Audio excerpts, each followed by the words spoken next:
नमस्कार, आप देख रहे हैं आपका अपना चैनल हिंदी खबर। मैं हूं आपके साथ सुनील सिंह पौरुष। मध्य प्रदेश और छत्तीसगढ़ में विधानसभा चुनाव होने हैं। ऐसे में बीजेपी पूरी तैयारी में जुट गई है और बीजेपी ने उम्मीदवारों की पहली लिस्ट जारी की है। तो वहीं बीजेपी का इस बार खास फोकस हारी हुई सीटों पर है।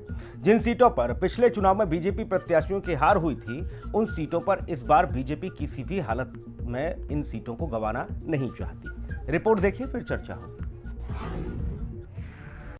जहां हुई 2018 में हार, वहां बीजेपी पहले से तैयार। 60 सीट, पहली लिस्ट और पहला दाव। एमपी छत्तीसगढ़ में आ गया चुनाव। साल 2024 के पहले सेमीफाइनल साल के आखिरी में होना है, लेकिन बीजेपी ने चुनावों के ऐलान से पहले ही मध्य प्रदेश और छत्तीसगढ़ की 60 सीटों पर अपने कैंडिडेट उतार दिए हैं, जिसके बाद इन दोनों राज्यों में सरगर्मी तेज हो गई है। बीजेपी ने मध्य प्रदेश की 39 जबकि छत्तीसगढ़ की 21 सीटों पर उम्मीदवारों की लिस्ट जारी की है। ये वही सीटें हैं जिन पर बीजेपी अच्छा परफॉर्मेंस नहीं कर पाई। लिस्ट जारी करते ही बीजेपी ने सियासी लीड लेने की कोशिश की, जिसके बाद मध्य प्रदेश कांग्रेस एक्शन में आ गई। पूरा प्रदेश जानता है कितनी कमीशन है, कितना भ्रष्टाचार है, और लोग तो खुद लगे हैं कि उनके ऊपर कोई ना कोई कार्रवाई हो। अब जब होगा तो होगा। बीजेपी के जिन नामों की घोषणा की, उन नामों पर 16 अगस्त को पार्टी कार्यालय में चर्चा की गई, जिसके बाद बीजेपी ने कैंडिडेट तय कर दिए हैं। ये पहला मौका है जहां पार्टी के चुनाव के पहले लिस्ट जारी की है। मध्य प्रदेश में बीजेपी ने जिन उम्मीदवारों की लिस्ट जारी की है, उनमें कांग्रेस ने 39 में से 38 सीटों पर जीत दर्ज की, जबकि एक सीट पर बीएसपी ने जीत दर्ज की थी, यानी बीजेपी का खाता नहीं खुला था। बीजेपी ने 39 में से 18 उम्मीदवार ऐसी हैं जो 2018 में चुनाव हार गए थे। ऐसे में बीजेपी ने पहले लिस्ट जारी कर अपने विरोधियों पर सियासी बढ़त बनाने की कोशिश की है। जब जैसी स्थिति होती है, जब जैसी परिस्थिति होती है, वैसा निर्णय लेती है। वर्तमान समय में भारतीय जनता पार्टी ने हमारे जो योग्य और अनुभवी प्रत्याशी थे, कार्यकर्ता थे, वो 39 नामों की सूची जारी की है। सरकार हो या पार्टी, हमारे नेतृत्व जो है दूरदृष्टि से काम करता है। कार्यकर्ताओं की कोई कैटेगरी नहीं है भाई, सब समर्पित कार्यकर्ता हैं, निष्ठावान कार्यकर्ता हैं और सब जीत के आएंगे। छत्तीसगढ़ में बीजेपी ने विधानसभा चुनाव के लिए उम्मीदवारों की पहली लिस्ट जारी कर दी। लिस्ट की सबसे बड़ी हाईलाइट रही पाटन सीट, जहां मौजूदा सांसद विजय बघेल, जिन्होंने 2019 लोकसभा चुनाव में दुर्ग से जीत हासिल की, उनको काका के खिलाफ उतार दिया है। ये पहली बार नहीं बल्कि चौथी बार हुआ है। विजय बघेल घोषणा पत्र समिति के अध्यक्ष भी है। बाकी कारणों की अगर बात करें तो ये सूची जारी कर भारतीय जनता पार्टी ने कई संदेश देने की कोशिश की है। ब्यूरो रिपोर्ट, हिंदी खबर। और चलिए मेहमानों से आपको रूबरू करा दें। मंजरी जैन, प्रवक्ता भारतीय जनता पार्टी, हमारे साथ हैं। मंजरी जी, बहुत स्वागत आपका। यश श्रीवास्तव हैं, प्रवक्ता हैं कांग्रेस से। यश जी, आपका बहुत स्वागत है। रमाकांत पटेल हैं, प्रवक्ता हैं आम आदमी पार्टी से। रमाकांत जी, आपका बहुत स्वागत है। और मनीष गुप्ता जी हैं, राजनीतिक विश्लेषक, विशेष टिप्पणी के लिए इस चर्चा में। मनीष जी का भी बहुत स्वागत है। चर्चा की शुरुआत मनीष जी आप ही से करूंगा। भारतीय जनता पार्टी ने जो प्रयोग किया है अभी हाल ही में 39 और 21 सीटों पर नाम घोषित करके, इसको किस तरह से आप देख रहे हैं और क्या माना जाए कि भाजपा ने मास्टर स्ट्रोक चल दिया है? मेरे ख्याल से सीटों पर कैंडिडेट एडवांस में तय करना, जल्दी तय करना, सुनील जी ये बता रहा है कि कहीं ना कहीं भाजपा इस फ्रंट फुट पर कांग्रेस को बुलाना चाहती है कि देखो भाई, हमने डिक्लेयर कर दिए, हिम्मत तो डिक्लेयर। और उनको ये हिम्मत और जोश दिलाने का उद्देश्य ये है कि वो ये तय करें कि मध्य प्रदेश में आम आदमी पार्टी लड़ेगी या नहीं लड़ेगी। अगर आम आदमी पार्टी लड़ेगी तो भारतीय जनता पार्टी के लिए राहत होगी, फिर अगली सीटों का चयन उस हिसाब से होगा जी। और अगर नहीं लड़ेगी तो चयन इस हिसाब से होगा। और अगर वो जल्दी जल्दी में अगर कांग्रेस भी जोश में आकर अपने कैंडिडेट दे देती है तो जाहिर है आम आदमी पार्टी को बुरा लगेगा, हमसे पूछा नहीं। तो कहीं ना कहीं पहले से देखकर वो आम आदमी पार्टी की भाजपा और इसकी कांग्रेस की और बाकी गठबंधन जो INDIA है उसकी मजबूती को टेस्ट कर रहे हैं। तो ये ठीक बात। चालाकी बड़ी रणनीति है और देखने से क्या इम्पैक्ट निकलेगा। ठीक है, यश श्रीवास्तव जी आवाज मिल रही है? यश जी बिल्कुल मिल रही है, आपको मेरी आवाज आ रही है? भैया कितना सहमत हो मनीष जी ने जो बात कही कि आप लोगों के सामने तो ऐसी स्थिति पैदा कर दी कि आप जल्दबाजी करोगे तो भी फंसोगे और लेट करोगे तब तो समय कम ही मिलेगा प्रत्याशियों को क्षेत्र में।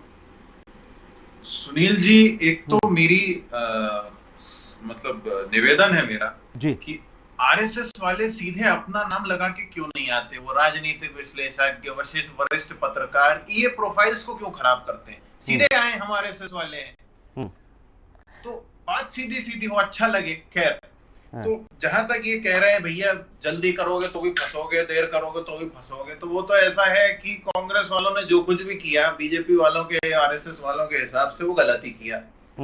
जब इन्होंने कर्नाटक के समय हमको बोला था कि भाई आपने क्यों लिस्ट जारी कर दी, हमने तो इनके सामने नहीं बोला कि भैया तुम फंसोगे, ये अपनी करनी से खुद फंसे जी। अब कह रहे हैं कि भैया कांग्रेस फंसेगी। क्यों फंसेगी? जनता को देखिए जाके मध्य प्रदेश की राजधानी में भोपाल में क्या हालत है। युवाओं ने सड़क पे भीख मांग के भी अपना विरोध प्रदर्शन किया है, क्योंकि शिवराज सिंह सरकार जो है ना वो नौकरियां दे रही है, ना परीक्षाएं ढंग से हो रही हैं। यदि व्यापम घोटाले को थोड़ी देर भूल भी जाए, जिसके कारण एक समय शिवराज सिंह जी की कुर्सी जा रही थी, तो भी व्यापम के बाद पीएससी की परीक्षाएं, इसकी किसी भी परीक्षाओं में ना तो परीक्षाएं नियमित रूप से हुई, ना उसके बाद कोई ऐसी परीक्षा रही जिसमें कोर्ट का दरवाजा ना खटखटाया हो। भाई इसके अलावा भी इस बात से सहमत है नहीं है कि INDI वाला मसला रहेगा या फिर अलग अलग जाओगे चुनाव में? नहीं सुनील जी, एक तो वो इंडिया है, अब उसमें यदि बीजेपी कहती है कि भैया वो I.in. तो वो इनकी जलन है। नहीं, चुनाव आयोग में तो हलफनामा यही दिया है ना आपने, I.N.D. वाला, तो उसमें बोलने में क्या गुरेज है भैया? गुरेज नहीं है, हाँ। गुरेज भाजपा को है, इंडिया को इंडिया कहने में। हमने I.in. लिखा नहीं है। कोई दल इंडिया हो जाएगा क्या? I.N. लगाया आपने, बिल्कुल तो वही बोला जाएगा। इंडिया ठीक है, इस पे मत फंसो भैया, इस पे बहुत चर्चा हो चुकी है। इंडिया यही है बहुत चर्चा हो चुकी है, देश के सारे घटक एक साथ मिलकर देश के लिए काम करें। ठीक है। आम आदमी पार्टी क्या मान के चल रही है रमाकांत भैया? देखिए, आम आदमी पार्टी इस देश की, इस मध्य प्रदेश की जनता की बेहतरी के लिए काम करेगी पूरी मजबूती से। पूरी जी भैया, मनीष जी आऊंगा आपके पास, रुक जाओ अभी, रमाकांत जी की बात आ जाने दो। हाँ जी, आम आदमी पार्टी पूरी मजबूती से सभी 230 सीटों पर चुनाव भी लड़ेगी और सरकार भी बनाएगी। मध्य प्रदेश की जनता इन दोनों दलों से बड़ा त्रस्त है। दोनों दलों को मध्य प्रदेश की जनता ने बार बार अवसर दिया। आपने देखा कि उस अवसर का क्या परिणाम निकला कि किसानों को फसलों का दाम नहीं मिल रहा है, खाद नहीं मिल रही है, बीज नहीं मिल रहा है, बिजली नहीं मिल रही है, ट्रांसफार्मर जल जाए तो 4-4 महीने अच्छा, फिर आप ये I.N. वाले में नहीं है क्या? देखिए, मध्य प्रदेश का विधानसभा चुनाव आम आदमी पार्टी अपने बलबूते पे लड़ेगी, पूरी ताकत के साथ लड़ेगी और सरकार बनाने के लिए लड़ेगी। मैं आपको बताता हूं कि सरकार बनाएगी आम आदमी पार्टी, तो विधानसभा चुनाव में कहीं कोई गठबंधन नहीं है। हम इस देश की, हम इस प्रदेश की जनता के लिए काम कर। आज मध्य प्रदेश की जनता परेशान है, मध्य प्रदेश के युवा परेशान है, युवा आत्महत्या कर रहे हैं। आप देखिए, नौकरी नहीं मिल रही है। यश भाई कह रहे हैं कि हम सब एक हैं, एकजुटता के साथ देश को बचाने के लिए लड़ रहे हैं। मैं मध्य प्रदेश के चुनाव का मैं आपको फिर क्लियर करूं, विधानसभा चुनाव आम आदमी पार्टी अपने दम पे लड़ेगी, पूरी ताकत के साथ लड़ेगी और सरकार बनाएगी। छत्तीसगढ़ में भी बिल्कुल, छत्तीसगढ़ में भी आम आदमी पार्टी पूरी ताकत के साथ लड़ेगी अपने। ठीक। मंजरी जी, रमाकांत जी ने राह कुछ आसान की आप लोगों की। रमाकांत ने कहा कि हम देखिए मध्य प्रदेश में भी पूरी सीटों पे लड़ेंगे और छत्तीसगढ़ में भी लड़ेंगे, यानी जो इशारा मनीष जी ने किया कि अगर आम आदमी पार्टी आती है मैदान में तो फिर भाजपा की पकड़ मजबूत होगी। देखिए, भाजपा की पकड़ तो वैसे ही मजबूत है क्योंकि हमारी सरकारों ने जो जनहितैषी कार्य किए हैं, जो शोषित और वंचित लोगों के लिए जो काम किया है, जो विकास का कार्य किया है, जनता उसको देख रही है। 2003 के पहले मध्य प्रदेश को हम बीमारू राज्य के नाम से जानते थे। न सड़क थी, न बिजली थी और न ही पानी था। निश्चित तौर पर उस समय हाहाकार था। मैं समझती हूँ अगर 50 किलोमीटर का भी हमें रास्ता तय करना होता था तो हमें 4 घंटे लगते थे। आज हमें किसी भी ग्रामीण क्षेत्र में, जैसे कि हमारी जो यात्राएं निकली वो भी बारिश के समय निकली, तो हर गांव तक गाड़ियां दौड़ती गई सरपट और हम लोगों ने वो विकास यात्रा पूरी की। मैं समझती हूँ कि जो कांग्रेस का कुशासन रहा, जिससे जनता त्रस्त रही, वो भली भांति जानती है। और 2003 से लगातार हमारी, अगर 15 महीने का समय छोड़ दिया जाए तो लगातार 20 सालों से हमारी सरकार रही है। और आने वाले समय में भी जनता का आशीर्वाद पूरा बहुमत के साथ हमें मिलने वाला है। 2023 में पूर्ण बहुमत के साथ हम सरकार बनाने जा रहे हैं। लेकिन भारतीय जनता पार्टी के सामने कुछ चुनौतियां हैं। वो चुनौतियां क्या हैं मंजरी जी, जरा प्रकाश डालेंगी थोड़ा सा? देखिए, मुझे नहीं लगता कि सामने कोई चुनौती है। हमने काम किया है, हमने विकास किया है, हमने जनता के लिए हमारी जो सरकारें हैं वो काम करती रही हैं, तो निश्चित तौर पर मुझे नहीं लगता कोई चुनौती है। चुनौती तो कांग्रेस और आम आदमी पार्टी के बीच में चल रही है, जो कि आप देख रहे हैं कि इनका जो गठबंधन हुआ था वो अभी से टूटने की कगार पर है। अमित शाह जी ने तो पहले ही भविष्यवाणी कर दी थी। मंजरी जी, ठीक है, आप लोग नहीं मानेंगे उस चीज को, लेकिन ये तो यथावत है कि मध्य प्रदेश में जब से कांग्रेस के लोग शामिल हुए भारतीय जनता पार्टी के साथ, तो आपके जो पुराने लोग थे वो नाराजगी है उन नेताओं में, उनको मनाने के लिए कवायद चल रही है। दिल्ली दरबार भी हाजिरी लगा रहा है महीने में 2-2, 3-3 बार। मंजरी जी, देखिए, भारतीय जनता पार्टी, जी आप कुछ कह रहे थे? जी भैया, मैं वही पूछ रहा हूँ कि आप लोग माने न माने, लेकिन अंदर खाने तो ये सब कुछ ठीक नहीं है। देखिए, भारतीय जनता पार्टी विश्व का सबसे बड़ा संगठन है। कार्यकर्ता बेस पार्टी है। और मैं समझती हूँ कि जब हम एक परिवार में 4 लोग रहते हैं तो कभी कुछ मतभेद हो सकते हैं, उसका मतलब ये नहीं होता कि मनभेद है। तो निश्चित तौर पर अगर छोटी मोटी कोई ऐसी बात होती है तो हमारे यहाँ पार्टी की एक प्रक्रिया है, पार्टी का एक फोरम है जहाँ बातें होती हैं। दोबारा आऊंगा मंजरी जी आपके पास, और मैं समझूंगा दोबारा आके 39 सीटें और पूरी बात नहीं हुई, मेरी पूरी बात नहीं हुई है। 2023 में हमारा कार्यकर्ता हर बूथ पर मुस्तैद है और पूरे उत्साह के साथ और अपनी पूरी मजबूती के साथ वो खड़ा हुआ है। हम 2023 में 51% वोट के साथ पूर्ण बहुमत के साथ भारतीय जनता पार्टी की सरकार बनाने जा रहे हैं। मनीष भाई, आप कुछ कहना चाह रहे थे, फिर मेरा सवाल होगा। आप सवाल ले लीजिए, फिर इकट्ठा। मनीष भाई, मैं ये समझना चाह रहा था आपसे, जो भारतीय जनता पार्टी 18 में लड़ी और अब 23 में जब जा रही है तो स्वरूप कुछ बदला सा है। पहले जो युवा शक्ति माने जाते थे कांग्रेस की ज्योतिरादित्य सिंधिया और कमलनाथ के साथ मिलकर उन्होंने बीड़ा उठाया था, कांग्रेस जीत भी दर्ज कर गई थी। लेकिन इस बार क्या भाजपा के सामने कोई चुनौती लग रही है आपको कांग्रेस से?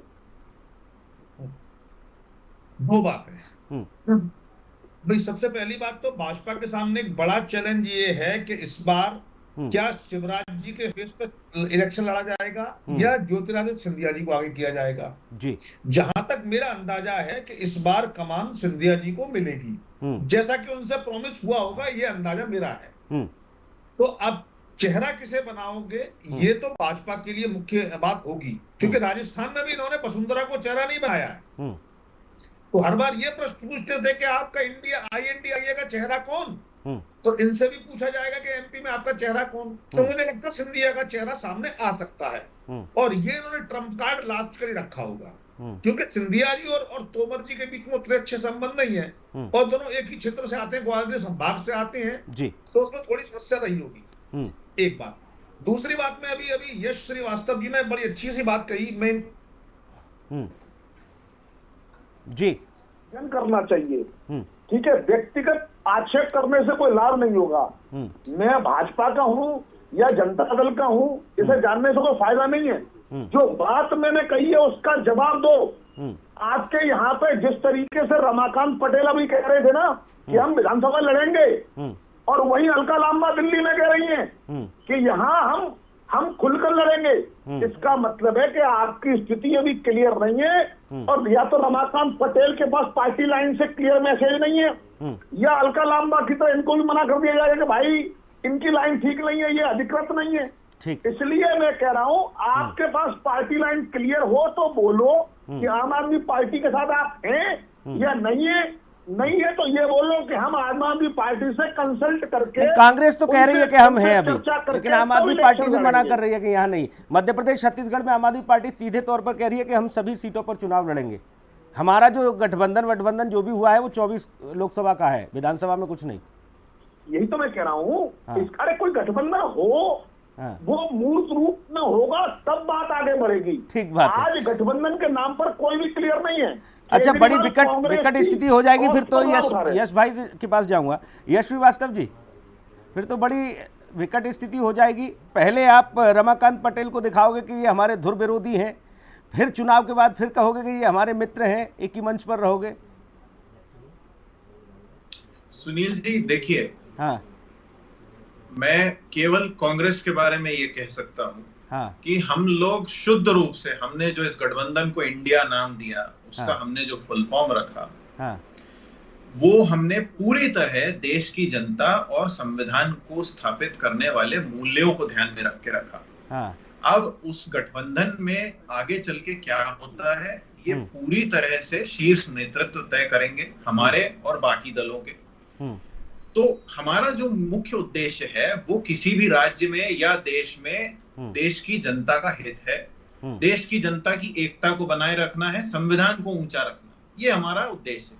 मंच से क्या कहोगे भैया? मंच से क्या कहोगे? चुनावी मंच से रमाकांत पटेल जी के लिए? मंच से भी नहीं, मंच से हमें किसी दल के या अपने बारे में बात करने की जरूरत क्यों है? हाँ। हमें जनता के बारे में और जनता के हितों के बारे में बात करने की जरूरत है। इतनी मोहब्बत। और मैं जो यहाँ पे कह रहा हूँ वो भैया मैं किसी एक व्यक्ति के लिए नहीं कहता। जी जी सुनील जी, मैंने कई चैनलों पर कई अलग अलग अतरंगी वेशभूषाओं में कई लोगों को देखा है जो अलग अलग नाम से आते हैं। हाँ। और बात बिल्कुल ऐसी करते हैं जो जनता को भटकाए।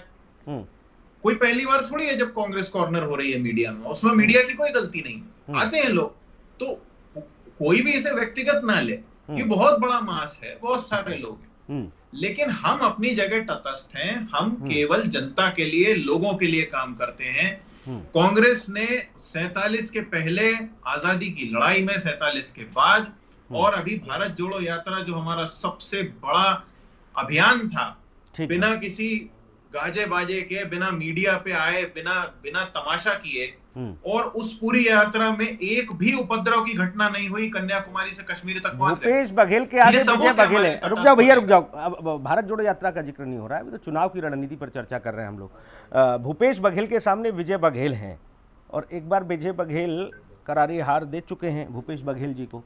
इस बार कैसे देख रहे हैं छत्तीसगढ़ की इस भारतीय जनता पार्टी के गणित को, कांग्रेस? उसको हम ऐसे देखेंगे कि बघेल जी पहले सांसद थे, अब उनको यहाँ विधानसभा लड़ने के लिए भेजा है, क्योंकि पिछली बार भूपेश बघेल जी का जो नेतृत्व है, या पूरी कांग्रेस जो है छत्तीसगढ़ की, हमने क्लीन स्वीप की सरकार बनाई। ऐसी सरकार बनाई जिसको ये खरीद के जो ये करते हैं, घोड़ा ट्रेडिंग जो है इनकी, उससे भी वो कुछ नहीं कर सकते थे। हालांकि हॉर्स ट्रेडिंग अपने आप में एक अपराध माना जाना चाहिए, संविधान के खिलाफ, देश के खिलाफ, लोगों के खिलाफ। और जो खर्चा इनका हुआ, रिसोर्ट बुक करना और दंड फंद लोगों को लेके जाना, जो भी इन्होंने किया हो, वो खर्चा कम से कम ऐसे में तो भैया यश भाई ऐसा अगर कहोगे कि अपराध होगा, इसमें मुकदमे दर्ज होने चाहिए, तो कांग्रेस के ज्यादातर अंदर होंगे। समझ रहे हैं? ये स्थिति तो पहले आप ही ने शुरुआत, भैया शुरुआत आप ही लोगों ने की है। ऐसा ना कहो, सबसे ज्यादा राज आप ही ने किया है देश और राज्यों में, इसलिए आप ही ने ये सब पर पार्टी रची है। सरकार तो नहीं तोड़ी किसी की। छत्तीसगढ़ भूलिए नहीं भैया, ऐसा ना करिए। छत्तीसगढ़ का जन्म हुआ था, क्या कर दिया था आप लोगों ने, ऐसा तो ना कहो गुरु। ठीक है रमाकांत पटेल जी, हमने कभी रिसोर्ट पॉलिटिक्स ठीक है ठीक है। अब रिसोर्ट में ना कहीं जंगल में ले गए होंगे, मंगल तो हुआ ना। ठीक है वही रमाकांत पटेल जी, देना चाहूंगी। मैं आऊंगा मंजरी जी आपके पास, रमाकांत पटेल जी के पास जाऊंगा। रमाकांत पटेल जी, भाई बहुत मोहब्बत की दुकान जो कांग्रेस ने खोली है, अभी उसमें सिर्फ आपके लिए मोहब्बत ही मोहब्बत है, मंच से भी आपको कुछ नहीं कहेंगे। देखिए सुनील जी, हाँ, जो गठबंधन है, इंडिया गठबंधन, वो लोकसभा चुनाव के लिए इंडिया गठबंधन हुआ है। राज्यों में सभी पार्टियां अपना अपना चुनाव लड़ेगी। आपने पहले भी देखा है, अलग अलग राज्यों में भारतीय जनता पार्टी अकेले चुनाव लड़ती आई है, और अलग अलग दलों के साथ में 42 दलों तक के साथ में भारतीय जनता पार्टी ने केंद्र में गठबंधन किया था। तो ये कोई नई बात नहीं है। ये गठबंधन एनडीए और मोदी जी को हराने के लिए है, वो चलेगा। लेकिन राज्यों के चुनाव आम आदमी पार्टी अपने मुद्दों पे लड़ेगी, अपने कामों पे लड़ेगी। अच्छा, मोदी जी को हराने के लिए है या फिर लोकतंत्र को बचाने के लिए हत्या हो रही है लोकतंत्र की? सुनील जी, मेरी बात हो जाने दीजिए। हाँ, बात हो जाने दीजिए। तो हमने दिल्ली में अच्छा काम करके दिखलाया। हमने पंजाब में जो मैनिफेस्टो में वादे किए थे वो एक एक वादा हम पूरा करने जा रहे हैं, पूरा कर रहे हैं। पंजाब के लोगों को भी बिजली निःशुल्क मिल रही है, मुफ्त मिल रही है। हम 100% सब्सिडी जारी कर रहे हैं गैस सिलेंडर पे पंजाब के अंदर। तो मैं ये बोल रहा हूँ, आम आदमी पार्टी के अपने अलग मुद्दे हैं। आप मध्य प्रदेश की जनता, देश का युवा आम आदमी पार्टी को और अरविंद केजरीवाल को बहुत पसंद करता है। लोग जान रहे हैं कि अगर कोई पार्टी की सरकार आएगी और नौकरी देगी तो वो सिर्फ आम आदमी पार्टी है। भ्रष्टाचार अगर कोई खत्म करेगा तो वो सिर्फ आम आदमी पार्टी है। किसानों की बेहतरी के लिए अगर कोई काम कर पाएगा तो केवल आम आदमी पार्टी है। तो मध्य प्रदेश की जनता बड़ी आस भरी नजर से आम आदमी पार्टी को देख रही है। मध्य प्रदेश की जनता इंतजार कर रही है कि यहाँ पर आम आदमी पार्टी आए। आम आदमी पार्टी आने से हम सबका भला होगा। और इन दोनों का कार्यकाल मध्य प्रदेश की जनता ने देखा है, बारी बारी से देखा है जी। आप मध्य प्रदेश में देखें, कोई एक ऐसा स्कूल नहीं है जिसको ये कह सके कि हमने अच्छा स्कूल बनाया है। कोई मैं मंजरी जैन जी के पास जाऊंगा। मंजरी जैन जी, अच्छा अस्पताल बनाया है। आपने 39 प्रत्याशियों की सूची जारी की है शुरुआत में और माना जा रहा है ये वो सीटें। भैया ठीक है, आपकी बात आ गई। पटेल साहब रुक जाओ, ठीक है। बाकी ठीक है मंजरी जैन जी, 39 सीटें जो आप पिछली बार हार गए थे आप लोग, उन 39 सीटों पर आपने अपने प्रत्याशियों के नामों की घोषणा की है। मुद्दे क्या हैं आपके? देखिए, मुद्दा हमारा वही है जो हमने कार्य किए हैं, विकास के कार्य किए हैं। और आने वाले समय में जो हमारा मध्य प्रदेश पिछड़े राज्यों में गिना जाता था, आज हम विकसित राज्यों में पहुंच गए और आने वाला समय जो है वो हमारा स्वर्णिम मध्य प्रदेश की तरफ हम बढ़ रहे हैं। देखिए, बीच में मत बोलिए, मैंने सबकी बात ध्यान से सुनी है। कर्जा है मध्य प्रदेश में। मंजरी जैन जी, आपको पता है कि नहीं पता है? 3.5 लाख आपको पता है ना? सुनील जी, इनसे पूछिए कर्जा कैसे होगा। हाँ ठीक है भैया, रुक जाओ, पहले बात आने दो, बात तो आने दो। देखिए, 2003 के पहले कहाँ विकसित राज्य 3.5 लाख करोड़ का कर्जा, कहाँ गया वो कर्जे का पैसा? ठीक है भैया, रुक जाओ। जी, मैं आपसे बड़े विनम्रता से पूछ रहा हूँ। मेरी बड़ी आपकी इस बात, भाई उनकी बात आने दो। पटेल साहब रुक जाओ, अब आपकी बारी थी, आपने बोल लिया, आप रुक जाओ। पटेल साहब, इसकी बात का मैं बहुत अच्छे से आपको जवाब दूंगी, आप सुनने का सामर्थ्य रखिए। नहीं, इतना समय नहीं भैया। जैन साहब, बहुत संक्षेप में आप बताइए। पहले 23,000 करोड़ मध्य प्रदेश का बजट था। अरे भाई, वो आप चुनावी मंच पर दीजिएगा। मैंने पूछा मुद्दे क्या हैं आपके? मैंने बताया मुद्दे विकास का मुद्दा है और जो अंतिम व्यक्ति के उत्थान का जो हमारा दर्शन है हम उसे लेकर चल रहे हैं। हमारी सारी सरकारें इसी तरीके से काम कर रही है माननीय मोदी जी के नेतृत्व में। और निश्चित तौर पर हमारी जो विकास की जो हमने गंगा मध्य प्रदेश में बहाई है, एमपी में वर्ग के लिए, चाहे वो युवा हो चाहे चौहान साहब का चेहरा होगा इस बार प्रमुखता से। चौहान साहब के चेहरे पे जाएंगे चुनाव लड़ने।